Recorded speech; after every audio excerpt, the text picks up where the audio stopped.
Kita tahu Kiai Mustamad itu adalah salah seorang kiai yang menurut saya termasuk paling tegas di dalam menyuarakan kebenaran tentang paham-paham aswaja. Beliau bahkan berani melawan dengan narasi-narasi yang keras menurut saya. Alam bawah sadar kita ketika dijejali dengan narasi-narasi yang menjelek-jelekkan NU, menurunkan martabat para kiai-kiai NU, lama-lama kita juga akan ikut berpikir negatif kepada kiai-kiai NU, malas hadir di acara-acara NU, malas ikut pengajian-pengajian NU, dan malas ikut organisasi NU.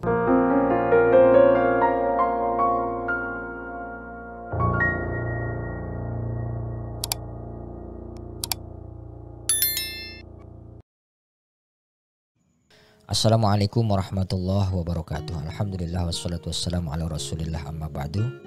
Sahabat-sahabat guru ngaji, selamat datang kembali di channel ini. Mudah-mudahan kita semua senantiasa dalam keadaan sehat walafiat. Begitu juga saya sampaikan salam kepada semua warga Nahdliyin se-Nusantara yang saya cintai. Mudah-mudahan kita semua dijaga oleh Allah Subhanahu wa taala.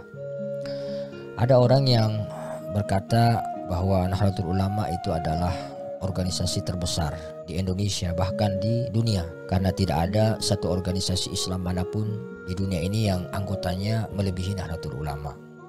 Ada juga yang mengatakan bahwa adanya Indonesia itu karena adanya Nahdlatul Ulama. Tanpa Nahdlatul Ulama maka tidak ada Indonesia. Apakah pernyataan ini berlebihan? Tidak, sahabat-sahabat. Karena Nahdlatul Ulama bukanlah sekedar sebuah organisasi, bukanlah sekedar wadah keagamaan, tapi organisasi ini adalah salah satu entitas di bangsa ini yang menjaga warisan keilmuan, menjaga warisan tradisi, menjaga warisan sanad yang bersambung kepada baginda Rasul Muhammad SAW.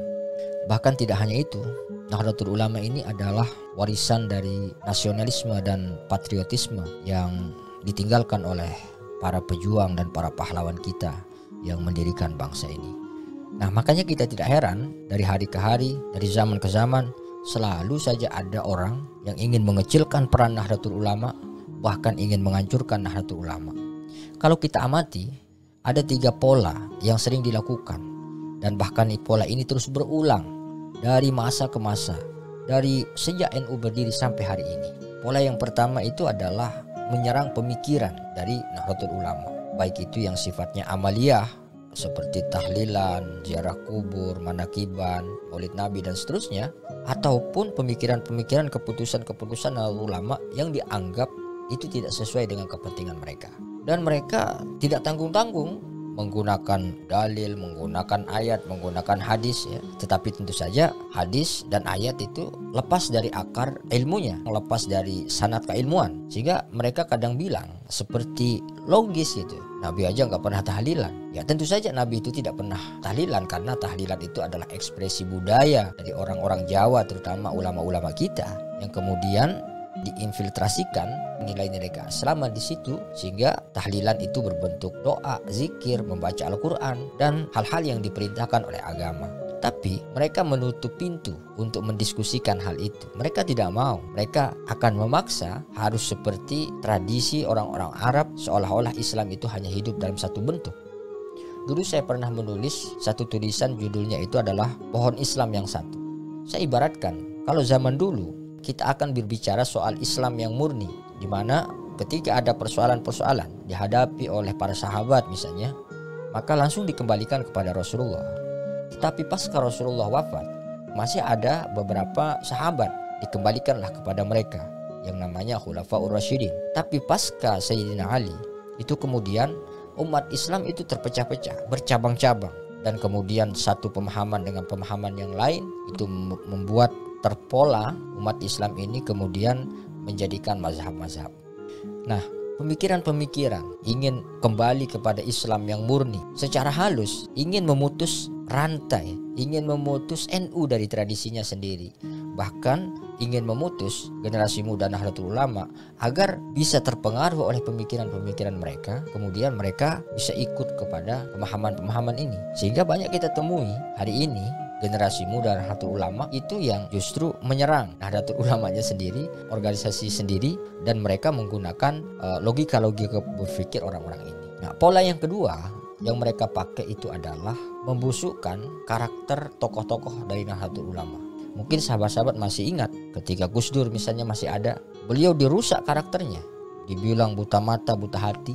Atau Kiai Said Agil Sirat yang di-framing sebagai Syiah, di-framing sebagai liberal dan lain sebagainya.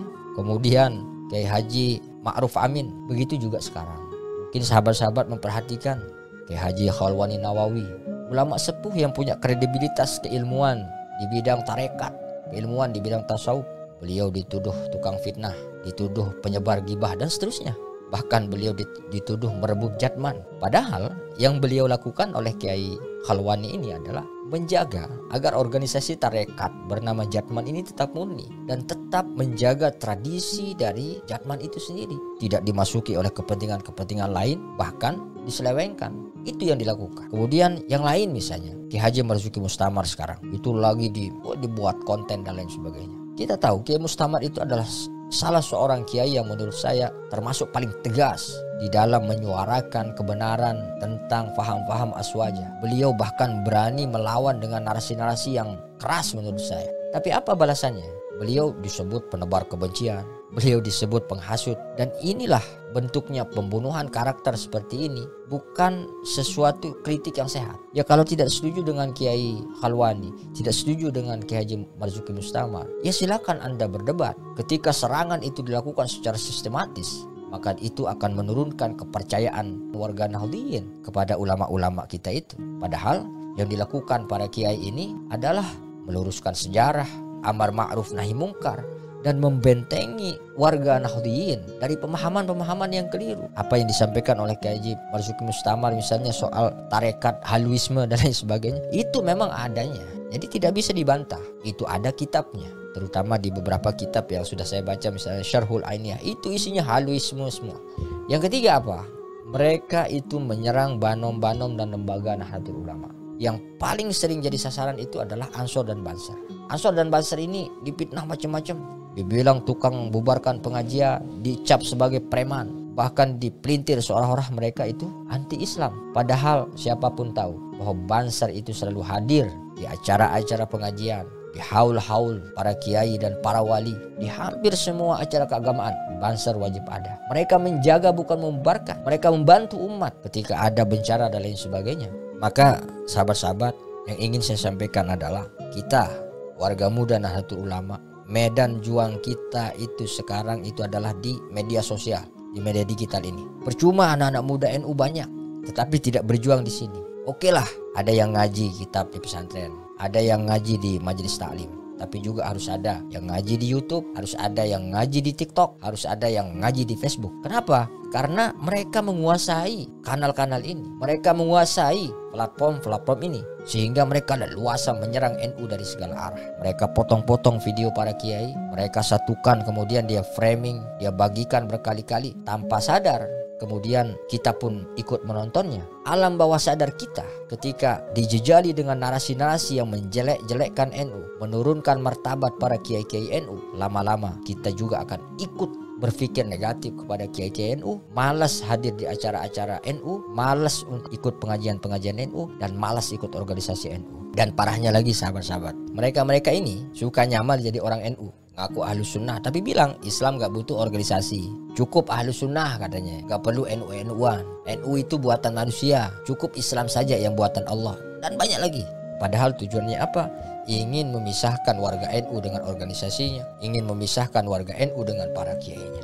Maka sahabat-sahabat Nahdliyin, di mana saja kalian berada, kita nggak bisa diam. Kita tidak boleh hanya jadi penonton. Kalau sekarang ini teman-teman belum punya akun, buat akun, bikin video macam begini. Terserah kita mau dibilang apa, dibilang bodoh, dibilang apa, tetap harus dilakukan. Berdakwah, lawan narasi mereka di sosial media, lawan narasi mereka di YouTube.